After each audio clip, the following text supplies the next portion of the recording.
இனி நம்ம வீடியோவில் பார்க்க போகிறது ஒரு கேஸை ஒரு கோர்ட்டில் நடத்தலாமான்ற அதிகார வரம்பு சம்பந்தமான ஒரு அப்ஜெக்ஷன்ஸை எப்போ ரைஸ் பண்ணுறது அப்படின்றத பற்றி இன்னைக்கு வீடியோவில் நம்ம பார்க்க போகிறோம்.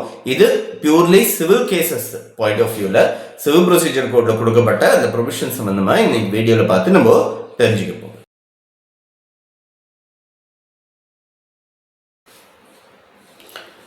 Objections as to jurisdiction section 21 civil procedure கோட்ல கொடுக்கப்பட்டிருக்கு. எப்போ ஒரு கேஸோட ஒரு கோர்ட்டோட ஜூரிஸ்டிக்ஷன் சம்பந்தமான அப்ஜெக்ஷன்ஸை ரைஸ் பண்ணான்றது செக்ஷன் 21ல கொடுக்கப்பட்டிருக்கு.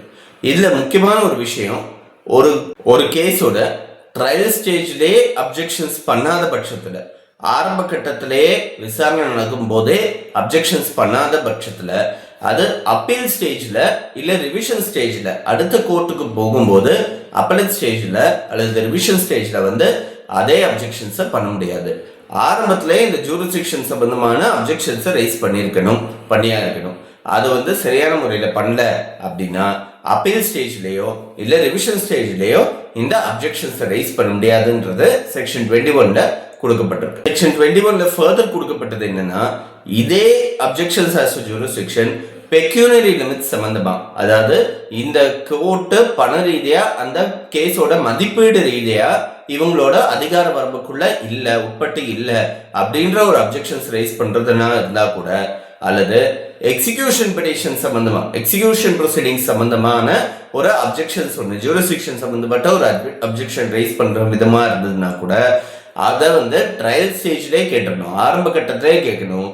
அப்பீல் எதனா ஃபைல் பண்ணும்போது அந்த அப்ஜெக்ஷன்ஸை ரைஸ் பண்ணுறதுக்கான ரைட் பார்ட்டிஸ்க்கு கிடையாது. இது செக்ஷன் 21ல கொடுக்கப்பட்டிருக்கு.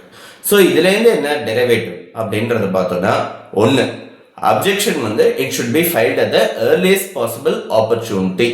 எப்போ ஆரம்ப கட்டத்திலேயே எவ்வளோ சீக்கிரம் முடியுமோ, எவ்வளோ சீக்கிரம் முடியுமோ அந்த தருணத்திலேயே, எந்த தருணத்தில் முதல்ல ஃபைல் பண்ணியிருக்கிறதுக்கான வாய்ப்பு இருக்கோ அந்த தருணத்திலேயே அதை ஃபைல் பண்ணி ஆகணும்.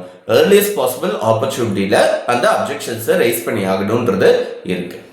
ரெண்டாவது விஷயம், objection must be taken at the court of first instance. அது இந்த அப்ஜெக்ஷன்ஸ் உங்க அதிகார வரம்புக்கு உட்பட்டு இந்த கேஸ் இல்லைன்றது முதல் கோர்ட்லேயே, ஆரம்ப கட்ட விசாரணை எந்த கோர்ட்ல நடக்கிறது அப்படின்னு பார்த்துட்டு அந்த கோர்ட்லேயே அந்த அப்ஜெக்ஷன்ஸை ரைஸ் பண்ணணும். இது ரெண்டாவது விஷயம்.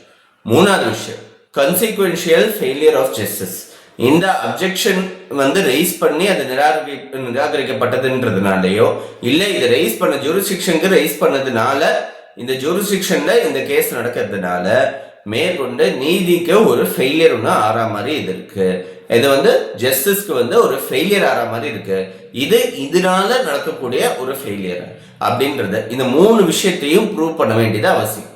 இந்த மூணு விஷயமும் கோஎக்ஸிஸ்டானும் மூணும் ஒன்று சேர இருந்தாதான் அந்த கேஸோட ஜூரிஸ்டிக்ஷன் எஃபெக்டிவா அப்ஜெக்ட் பண்ண முடியும். அப்ஜெக்ட் பண்றதை எப்படி பண்ணலாம், ரிட்டன் ஸ்டேட்மெண்ட் ஃபைல் பண்ணும்போதே அதை objections as to jurisdiction raise பண்ண முடியும். அதே மாதிரி கூடவே ரிஜெக்ஷன் ஆஃப் பிளைண்ட் அப்ளிகேஷன் ஒன்று ஃபைல் பண்ணுறதுக்கான வாய்ப்புகள் இருக்குது. பெக்யூனரி ஜூரிஸ்டிக்ஷன் இல்லைன்னா வேல்யூவேஷன் சம்மந்தப்பட்ட ஜூரிஸ்டிக்ஷனல் இஷ்யூஸ் எதனா இருந்ததுன்னா rejection of plaint application order 7/11 application file பண்ணி அதுலேயும் அப்ஜெக்ஷன்ஸ் ரைஸ் பண்ணும்.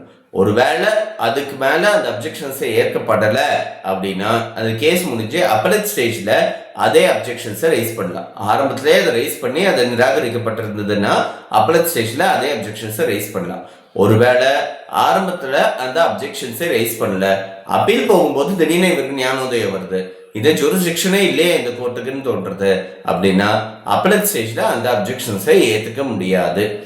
இது ஒருவேளை சப்சிக்வெண்டா நடந்த ஏதான ஒரு சம்பவத்தினால இந்த கோர்ட் அதிகார வரம்பை இழந்துடுறதுன்ற சூழ்நிலை இருந்ததுன்னா அப்போ அந்த சப்சிக்வெண்டா நடந்த சம்பவம் தான், ஆரம்பத்திலேயே நடந்த சம்பவம் கிடையாது அப்படின்னு சொல்லி அந்த கோர்ட்டோட அப்பலட் ஸ்டேஜ்ல கூட அந்த அப்ஜெக்ஷன்ஸ் ரைஸ் பண்ண முடியும்.